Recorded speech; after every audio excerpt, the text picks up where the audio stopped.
thing, and they wanted me to fly back to school and do an interview for it, but that wasn't gonna happen. Yeah. So that one was a little crazy, but yeah, there's a lot of things that people kind of get wrong about it, so I just can't. Yeah, I get watch that. it anymore. But trial's coming up in August, so that'll be. Yeah, I've been seeing some more things about it, so. Well, like I'll follow it on Twitter, because Brian Enton actually does a pretty good job, like kind of keeping up to date on Twitter. And there's a big court hearing a couple weeks ago, and the judge finally ruled last week. Yeah, last week because they were trying to get the DNA evidence thrown out. Yeah. No, that got stopped. They're like, nope. So there's a gag order, but there's a lot of evidence in the gag order that we don't know about. Mm-hmm. So I have a feeling he's just gonna. Yeah. He'll be found guilty, I'm pretty sure. Yeah. I mean, there's not a lot of evidence proven that he's not. Yeah. So. But I mean, if you want to talk about I was there. Like I grew up going to Pullman in Moscow, and I have never seen that community as on edge as it was. Really? I mean, we never locked our doors. Yeah. We would walk around at night. Yeah, I mean, I've never seen the amount of cops in that town. Wow. It was crazy. Or like escorts, like they would not escort. Yeah.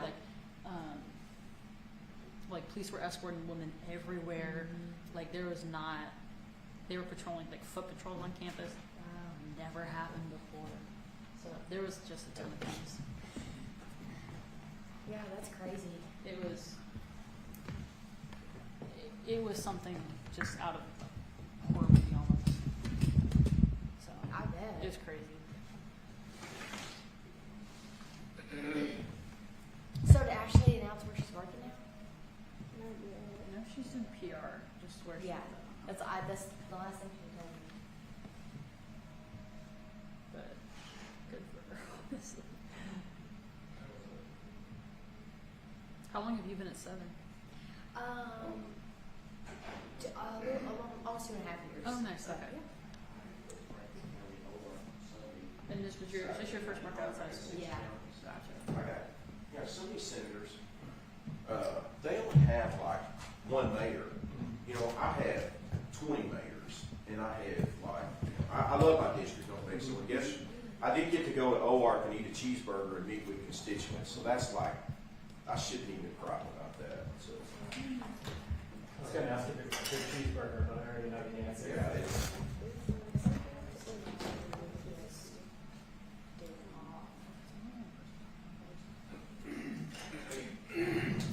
Are you planning on standing in front of this? Where do you want me to stand? That's be the question.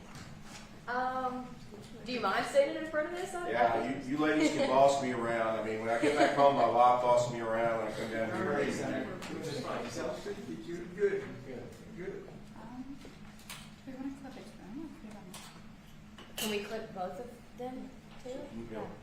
I think that would work. You don't want to clip yours. And It's we'll- not easy to see when you run off a screenshot, but yet I'll text them to each one of you guys. I'll make sure you get my number. Okay. Now I'm Catherine Woolley. I just started with TJ.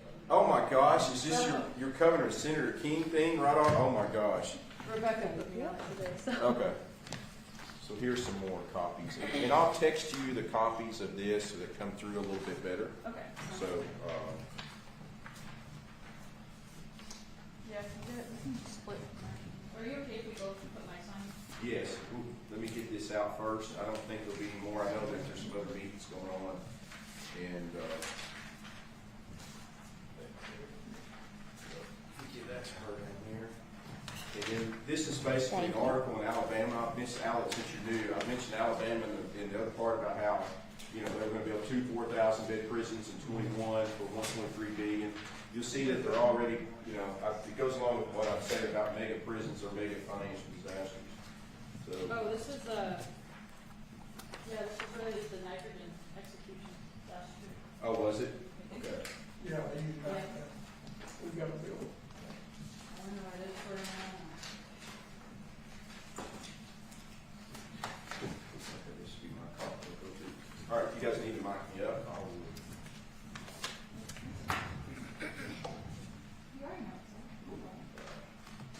This is it's not like they have it with Hamas to make these blow up on me, are they? Like the pager thing.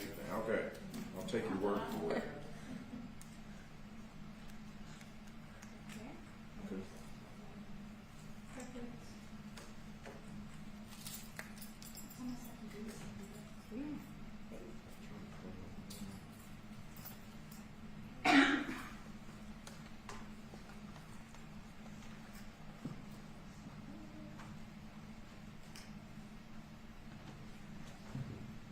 Can you call my cell phone and I'll send you the quotes from the newspaper? Yes. So, You- okay. Can you put that on my lapel for me? Yes. Okay. Now you're an Arkansas native? I'm actually from Washington. Washington D.C. or Washington, Washington State? State. Oh my gosh, okay. And then I moved here from Montana, so Oh my gosh, okay. yeah. So I'm Way up there. Yeah. Well, I only like 2 states of visiting all 50, so my wife and I are going to Oregon and Washington this summer to go. So all right, I'll let you Those put that are- on me how you want it on Oregon there. and Washington are probably those are non-biased, but I spent a lot of time in Oregon and Washington. But, Okay. And where in Montana would you? Missoula. Oh, okay, way up there north. Okay. And what is your number? Real quick, so I can call you. 870-480-3155. Cool. Okay.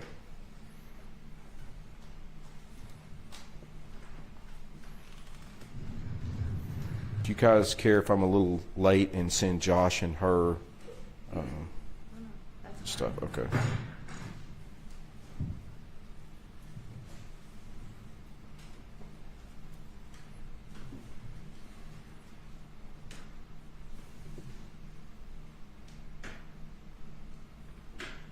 Are you just in the 10 or are you in the 6 and 10?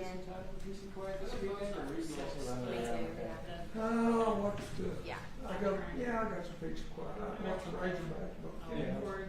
Man, you know, I think when they played Auburn, that could beat anybody if they're on the game. But that game Saturday was good. I think when they get the Southern kid back, I heard his thumb. It'd be tough. So they don't lose much.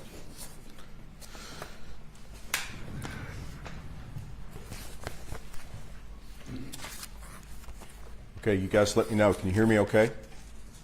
Think so.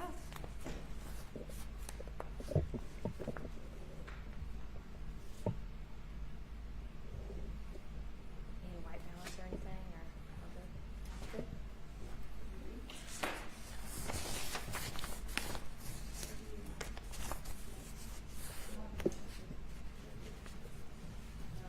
all good? Yep. Same here. Okay, everybody good? Okay, thank you for coming today. We know that when the governor came out with the proposed prison in Franklin County and popped it on those people, that obviously that was going to be controversial. And I went in the past about how I was first elected in 2006, and in 2017 I worked on the prison overcrowding at that time. That has created the three-headed monsters I've talked about, unfortunately, for Arkansas, because a lot of politicians here that beat their chest and talk tough on crime, they haven't been funding. That three-headed monster is the high crime, the high overcrowding, and the high incarceration rate. So that's why I've came up with a holistic plan that deals with the high crime, the overcrowding, and being physically responsible. So I want to talk a little bit about some new developments and some new details that are coming out now, because when I came out with the original plan, when I talked about the 3-avenue approach with my overcrowding problem that we do have, because politicians up here have been underfunding corrections and public safety, and that's why we have the high crime and overcrowding and high incarceration rate. So I want to talk a little bit about that today, that I think is new and people we need to understand in looking at the whole debate right now. And at that time, my 3-avenue approach on that was, as we know from the statistics I put out, 2 out of 3 inmates in incarceration and county jail backlog originate from 8 counties. So I feel like they have to have some responsibility in this, because if we don't, do something about the high crime and they don't have some responsibility, the rest of the state shouldn't have to bear the burden of inmates or incarceration when we know that 2 out of 3 inmates in incarceration only originate from 8 counties. So one of the things that I have in my plan is it's a 3-avenue approach. The Board of Corrections on their own can build facilities in those 8 counties if they want to. They can also do another avenue is do a state and county partnership, much like in Phillips County, as you're going to learn, that has already been done. Or they could do a multi in those counties with the majority vote of the quorum court. And I think that's very important because remember, one of the big knocks that's being unfairly against the people in Franklin County and Senator Stubblefield here is you're just being NIMBYs. You just don't like it and you just don't want it. That is factually untrue, and it's insulting to the people back home that they fail to listen to them, and it's how they're dispelling. Under my plan, as you can see with the counties, with the majority vote of the quorum court in Franklin County, they can build a facility or partner with the Board of Corrections. So that argument is unfairly misleading about the good, honest people in Franklin County, about their perspective, or me and Senator Stubblefield. So I want to do that. And remember, Joe Porfiry in front of a legislative committee and the governor said the community must embrace it. Well, something happened between that period where we find out in Franklin County, obviously when 900 people show up in a small town, they're not embracing it. So it's like, why did they promise something on one end to a legislative committee and then all of a sudden they're doing the opposite? So I want to dispel that right off the bat. And the other thing is, I've talked about these mega prisons. I'll go back to 2017 when I worked on this issue. You knew it in 2017. These mega prisons that are being built in other states, they're mega financial disasters. I go into Utah, which promised a $650 million prison. It was well over $1 billion. If you go to Alabama, and I give in the handout, where you're seeing right now, they're trying to borrow money, an extra $500 million. In Alabama in 2021, they promised 2 4,000-bed prisons for $1.3 billion. They're half done with one right now, and they're at $1.3 billion. So that clearly shows these mega prisons are mega financial disaster state. I went through the budget about how our state cannot afford a $1.5 billion prison. I went into questions to the governor's office about her $470 million, 3,000-bed prison that she gave out in 23. That's $156,000 per bed. Anybody at all in any state would know you're looking at $300,000 per bed to try, at least, to try and open a facility that is up to the standards that should be built at that. So I talked about fiscal responsibility. And so you'll see in the Alabama article where they're borrowing money. When you borrow money, guess what? That $500 million may turn into $750 million or another one by the time you pay interest back. So that is why it's important today that we look at every option and we dispel these things about being construed out the misconceptions about my plan.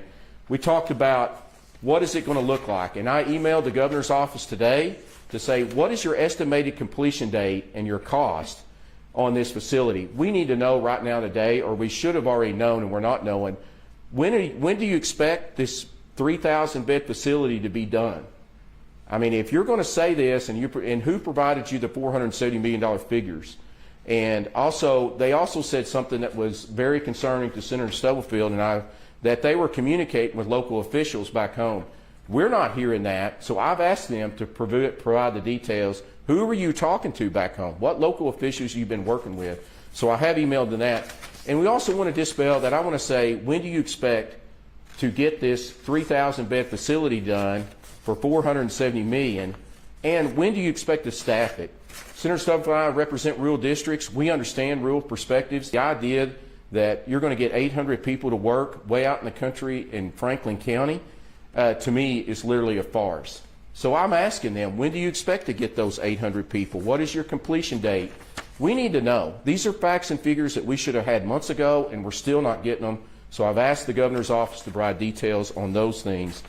You know, what is troubling is some of the misconceptions. When I came out with my possible one avenue of it, or multi, with the vote of the quorum court, which goes in line with Mr. Porfiry and the governor said, the community needs to embrace it. Obviously, we found out in Franklin County they're not embracing it. So basically, these are quotes, and I'll send them to you separately. It didn't come across real well. But basically, the governor in September did exactly what she criticized my plan for. I mean, it's a John Kerry, I voted for it before I voted against it. It's clearly that, and you'll see that. They did a partnership with the Phillips County to go into there, and with the county judge to do a partnership with the county, state employees, reimbursement, I've got the details of that. We'll talk a little bit more. But that's the successful operation, and I give the governor credit for doing that. But it's problematic that the governor turns around and sits there and criticizes my plan when September she did literally the opposite and talked about it being a win-win situation. I will give you an example of where this can be and where we should be, and we should have started in 23, but unfortunately the sponsors and Senator Hester did not want to listen to everything. They had a tunnel vision on what they want to do with these mega prisons. So basically, Madison County, for example, it butts up against Benton and Washington County. They're building a jail right now that they passed a tax to build a jail, but not a tax for the M&O to operate it later. Several counties are in that situation in Arkansas. So basically, they're building a $16 million jail that, if paid off with interest, is going to cost $32 million. That extra $16 million to the people of Madison County on a tax that's already costing much more is going to be a burden on them. And let me explain this of why my plan is more fiscally responsible, will get more relief out there to overcrowding faster with possible county jail partnerships. If you look at that situation, they went from 14 million with 100 beds, and they said, and rightly so, if you're going to build it, it's less cost to do it and expand beds like that. They went from 14 million to 16 million and added 50 more beds. So that's how, when we get in the right partnerships with counties, we can make sure that we can get to overcrowding more, better, more closer home for prisoners, less transport cost for sheriffs to transport them all over the state. It's also better for inmates that will be closer to their family. You take Benton and Washington County, if we could do a partnership with Madison or Carroll or any other county, those families that have inmates could not have to take all day to go to Malvern or go to Calico Rock to visit their people in prison. So it's actually better for the inmates. It's actually better for the people to cut down on transportation costs to do it locally. So if you look at Madison County, for example, that could have been a possible partnership and still can. You could have looked at a situation for $2 million adding 50 more beds. For $20 million, folks, we could have added 250 beds that could have been operational next year and up and running right then for far less $20 million. Much more less than this $1.5 billion financial disaster mega prison that we're going on the path right now. So that's just some of the examples. You can see where the governor says the Phillips County Jail Partnership is a win-win situation for the county. I talked to the county judge who I've known and served with. It's saving the county in Phillips County $600,000 a year to the county judge. In 10 years to Phillips County, that's $6 million. We can actually do things that save taxpayer money, make less of a burden, and provide the overcrowding in a much more physically responsible way than to try and think of this farce, literally farce, that we're going to get 800 people out to work in Franklin County. We literally, Governor and Proferi said that these communities need to embrace it. We know that's not true. They've also said they've been visiting with local county officials about it. We're not finding that. They won't prove that. So basically, once again, I'm coming out with a detailed plan that's fiscally responsible with details. And so far, I've asked the governor for details, and hopefully we're going to finally get some answers on that. But basically, that's what I want to talk about. These county jail partnerships in the right situation can be a win-win for the taxpayers. It could be a win to overcrowding. We can actually help the sheriffs with transportation costs. We can help inmates. And quite frankly, as Madison County as a possible example, or Carroll County, or Franklin County, or any county out here could look at a possible partnership and look and see that it's a win-win situation that the governor said was a win-win situation in September, and did the John Kerry thing and totally flip-flopped and said mine was not. So with that, I'll take any questions. I have one. Can you list the 8 counties that you were talking about? Sure. It's I've done this a few times. Benton, Washington, Crawford, Sebastian, Pulaski, Jefferson, Faulkner, and Saline are the 8 counties where percentage-wise, they're contributing 2 out of 3 inmates incarceration backlog. So quick questions. How would you fund? Like, what would funding look like if your plan went through? Sure, and that's what the governor is not providing, how she's going to pay for it, no total cost, no completion dates. Mine is more detailed, where we already have set aside $400 million for the prison or possible prison. I would add about $200 million more to the surplus, so not be borrowed money like Alabama's into. If we go down this $1.5 billion financial mega prison disaster, We're going to be borrowing money. We're going to be raising taxes. Our revenue in our state can't afford it. So basically, you know, I've already detailed that we're already taking money in the bank and using not borrowed money, not if we go down this mega prison, mega financial disaster. This thing, what Alabama is going to, I mean, when you take $500 million and you pay it back in interest, you could be talking $1 billion before you're done. So. Ideally, how many such regional partnerships would you want to see to address the backlog issue? Yeah. Yeah, that's a good question. I mean, in the backlog, once I want to go back to close to home sentencing, because if these counties are where the high crime rate is, if we do not, and that's the other part of my plan, is we don't take care of the high crime part, Josh, first. I mean, if you have high crime for extended amount of time, like we've had here, by underfunding corrections and underfunding public safety, you have a backlog in public defenders right now, are understaffed and under budgeted. You have probation parole. You have all these dominoes falling. So that's why it's supporting the crime. But we also need to have, in these counties that are turning out the most inmates, we've got to have a responsibility there and a partnership. It could be, I like to close to home sentencing, because if you have, you know, someone sentenced in Jefferson or Pulaski County, you transport them all the way to Northwest Arkansas. Well, their families are getting back. I mean, they're going to have to spend all day to get up there. You do close to home sentencing. So right now, it's just those 8 counties and the outlying counties, and I'll get you the map that clearly shows which counties can be. But it's keeping them within a 30, 40-minute, 5-minute drive where they can be there. Once again, counties out there, these large counties, they're spending vans 6 days a week transporting prisoners all over. I have one more question. When it comes to the people of Franklin County, they keep reaching out to us. You know, they're trying to stay on top of this situation. Is there anything that you would say to them, those residents there, what they should do if they don't want that prison to still be coming their way? Yeah, and I mean, I think number one is the people in Franklin County and our government, you shouldn't be Pearl Harbored. You know, they should have had a seat at the table and had discussions. They should have got a phone call and say, oh, by the way, the next day you're getting a 3,000-bed prison and it's good for you and you need to lock it. That's just not the way our government should operate. And we already know from the past emails that they've lied and deceived to keep it covered up. You know, that's something that should happen in Cuba, not here in America, or certainly here in Arkansas. That's not the way we should treat Arkansans. So they have a legitimate reason of like having this popped on them. So I met with Franklin County yesterday and talk with them. I mean, they're getting out there, number one, trying to dispel this mischaracterization that's put on them, that they're just NIMBYs, and they have had a press conference down here. So, you know, we're just going to stay vigilant. I'm going to Washington County Thursday night. I'm going around the state. Every time I get a chance to talk to people, Little Rock, for example, they're short 75 to 100 officers right now. You know, my public safety plan will actually make safety out here a priority with these officers, because if we don't get the crime down, let me tell you, 5 years from now, 10 years from now, we're worse off with this other direction that we can't pay for. So it's just basically trying to get out and get the rest of the state to know, hey, this is not a Franklin County issue. This is your issue, because when you get into Alabama's situation, these other states, you're going to be raising taxes, or you're not going to be able to cut taxes. All the raises you get for education plans, are all those things are in jeopardy if we continue to go down this mega prison, mega financial disaster avenue.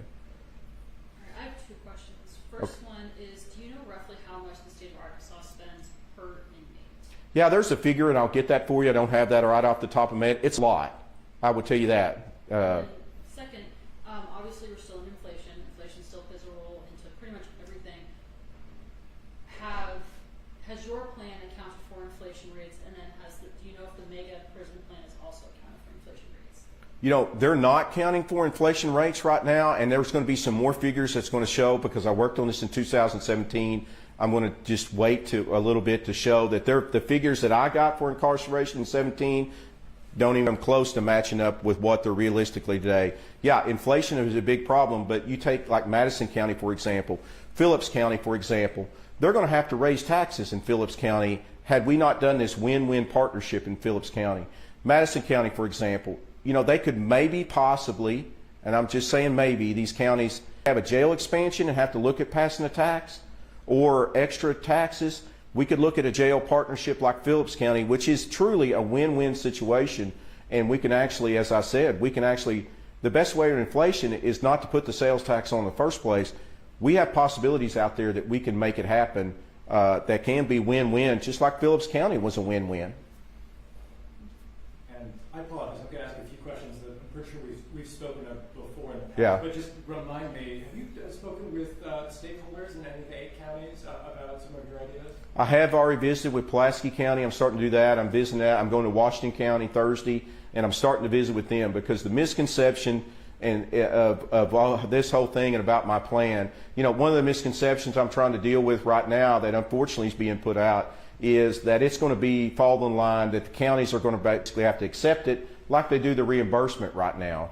That's not my plan. The plan is to win situation is that the counties are on equal footing with the state. If they don't like the deal, they don't have to do it. But we see in Phillips County, for example, it was a great solution in Phillips County to help them.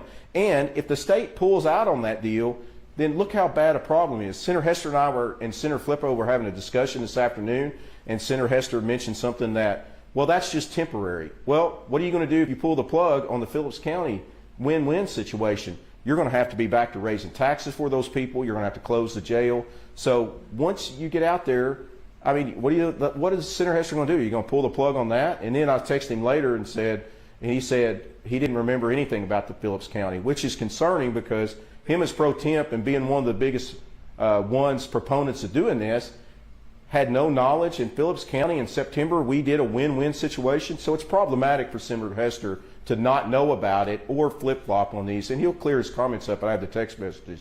But, once again, he didn't have a clue about the win-win situation in Phillips County. I mean, that's very concerning if he actually didn't know or makes the other comment that later we're going to pull the plug on Phillips County. I'd like for him to go to Helena and tell those people that. And you mentioned some criticism that the governor had leveled against your plan, and again tying into the partnerships with local areas and local. Yeah, a failed plan, everything like that. Yeah. Can you say just a little bit more about what it was that she had said? Yeah, I'll send you the quote, and basically I think you and others had it, that basically my plan with the county partnership and long-term incarceration was a failed plan. And one of the misconceptions, once again, is that I want to hold murderers and rapists and all those long people. I've never said that. From the start, fortunately we have video now, basically with these county partnerships, the best situation, if Madison or Washington County did some type of partnership with the state, it would be the one sentenced to 3 to 5 years. It would not be the long-term incarceration people. That's just, quite frankly, a misconception, unfortunately, that was put out there. Clearly, I said in the first press conference, it's on video, that I've never intended that. So once again, they're just misleading people by saying, hey, I want to keep somebody sentenced to 35 years in a local facility partnership. That's just simply not true. Never said it. Last question. Do you think that you could get enough buy-in in terms of these local facilities to make up for, say, if Franklin County and those 3,000 beds were not there, if that was not created, do you think you would get enough buy-in with the local idea to make up for that 3,000 beds? Yeah, once again, what happens down here is not really what happens in the real world. When I'm going out to communities and telling them, with my plan, you're going to get public safety officers to help patrol and reduce crime in the park, and you're also maybe getting a partnership. If you look at Washington County, for example, they're failing jail taxes. Let's say we do a $75 million grant with them. They partner with something to do something state. We provide employees like the Phillips County situation. It saves taxpayers. That's why I'm going out and trying to talk to people, because number one, the misconceptions like Senator Hester, who said, long-term incarceration, I'm wanting to put these dangerous people in there. That was simply not true. So it's very hard and frustrating to see the misconceptions. Look at the misconceptions they said about visiting with local officials. We ain't seen it or found it. I mean, look at the misconception that Mr. Porfiry and the governor said that the community needs to embrace it. That didn't happen. So unfortunately, Josh, I've got to go out here and tackle the misconceptions, lies, and deception first before we get to the thing. And that's why I'm going out to Washington County. I'm going out to different counties and visiting with people and saying, what are your needs? And let's look at a holistic approach, which obviously the governor's not doing. Every one of the questions I emailed the governor, we should have an answer on. I mean, I have not backed away from you or anybody else about how I'm going to pay for it, how to keep from financing this stuff. Because if we get like Alabama, that we've got to finance $500 million, $500 million, right now with our revenues going down, we can't simply afford it. But that reminds me, the meetings that you're having in Washington County, Pulaski County, who are some of these officials that you're meeting with? we're meeting with all officials and we're putting invites out in everybody in Washington County because they need to understand the misconceptions. This is just a Franklin County thing. This is just their being against it. All these things that, quite frankly, I'm frustrated with, that they're putting misconceptions about. My plan obviously will show that a facility can be in Franklin County. I've been just as honest with the people in Franklin County as I've been anywhere. And I mean, we're just getting out right now and starting. We're early in the session. We need to know about this because if we continue to go this mega prison, mega financial disaster, it's going to bankrupt this state. Everybody is going to be impacted. And there are better solutions, more financially responsible, that we can do for Washington County, maybe Madison County, maybe even Franklin County. I mean, some of these rural counties out there that are outlined, they need to do jail expansions. Well, those jail expansions now that could have been $2 or $4 million are going to cost $8 or $10 million. Doesn't sound like a lot, but in a rural county where they're fighting prices and they got to go raise the tax, we need to do a partnership with them that can be better in a win-win situation like Franklin County that is successful. I'm good. I'm good, yeah.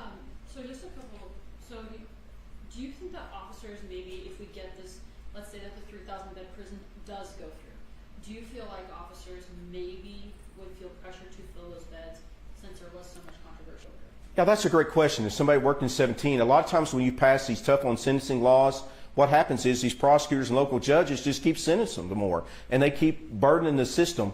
I'm trying to reduce the crime rate on the other part, and if we go down this mega prison, mega financial disaster that they're currently on, we are not going to be able to afford extra public safety officers. You can't have it both. Our state right now, agriculture is the largest economy. Senator Stubblefield by both in agriculture. And when your largest economy is agriculture, and it's struggling right now. We had the Cargill plant in Springdale close, right in the Tyson Foods closed pants. Things that I would have never thought we would see out there we're having happen. So right now with our economy struggling and people struggling to pay bills, we got to find more economical, fiscally responsible ways other than going down this $1.5 billion mega prison, mega financial disaster that they're currently want to take us on. And then my last question is, do you think that the rise in crime rates, the rise of incarceration, repeat incarcerations, do you think that's a symptom of a larger state of Arkansas? That's right. And number one is it's money. And I mean, I hate to get to money, but I go back to 2011 when I did you look at corrections, for example. When I came in 2006, corrections was 8% of the budget. This last budget they got done, it's 8%. So we have been starving corrections and underfunding.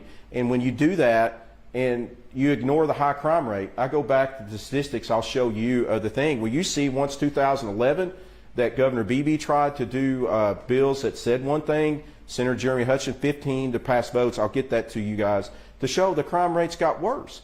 And we've got to have a substantial amount of money to be able to tackle the crime problem first. But yeah, you're exactly right.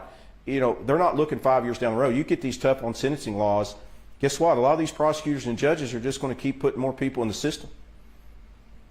And I do have one more, sorry. That's all right. You have proposed, is it 6 bills about these problems in particular, is that right? Yeah, 143 is about the public safety officers and the 100 million, that's going to take 100 million out of our sales tax right off the bat to have the money to fund it. The 144 is about the 3-avenue approach to take either the Board of Corrections in 8 counties can do what they want, county jail partnerships, or even a regional county partnership. Yeah, 144. The other bill was about in lawsuits settled with GIF projects. If there's a settlement, it goes to fund basically the public safety officers. I'm good if you guys. Me too. Yeah, I mean, I'm being as clear. I just want the governor. I want the governor to be as clear as I am. Let's get the facts out there and let's stop the misconceptions. Let's stop this thing of telling people one thing and doing something else. And let's get out there and have a real debate, because right now we need to do it, because in 5-10 years from now, things are going to be worse if we continue to go this other route. I actually do have just one last question. Okay. So I know you had talked about at one point funding some of your bills with the medical marijuana tax, $8. Yeah. Obviously, the governor signed in those bills where she's using that money for free lunch or for free breakfast. Yeah. Can you just talk a little bit about that and how that's kind of impacted your plans, and if that kind of made you take a pause and kind of reworking? Yeah, that's a great question. So basically on the funding, my plan on the $100 million is to take sales tax without those things. I mean, an actual avenue to give other options is, mine would be a constitutional amendment that would go to the voters and say, do you want to fund these 400 to 600 extra public safety officers, or do you want to do this? And we can look at other ways in the budget to fund these other things. I mean, so basically, yeah, that's a great question about that. But mine would be constitutional amendment. The people would vote on that. Okay, now I'm done. Okay. All right. Thank you guys, and remind me if I do. I need to send you you guys got the quotes, right? Of the. I'm gonna shoot you a text or a couple, just Yeah. basics. And I'll send you the past articles. If you text me your email, I'll send you the past articles where crime is keep going up. That's a great question, because right now, if we continue on this tough sentencing laws in other states, you see these prosecutors and judges flood our system even more. And so that's why I want to reduce the crime on the front end some way, somehow. All right. Thank you so much. Hey, thank you guys.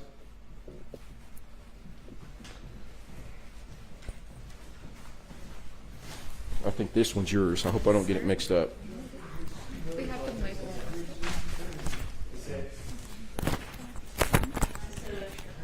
Thank you so much for doing this. Catherine, nice to meet you.